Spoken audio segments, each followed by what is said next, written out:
The final sound in our 6 healing sounds is she.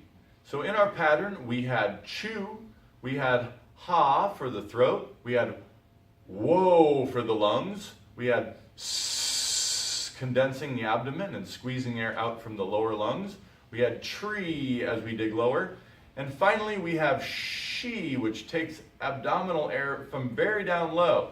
So as we reach in our movement up, we pull air from very down low.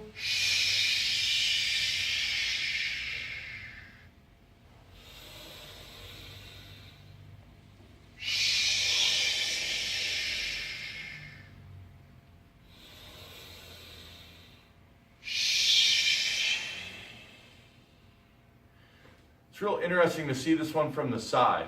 You'll notice that your abdomen is going to stick out a little bit as you reach up. And as you blow the air out,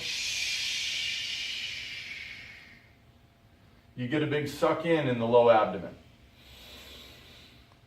She. Okay? And that's she, the 6th of our healing sounds.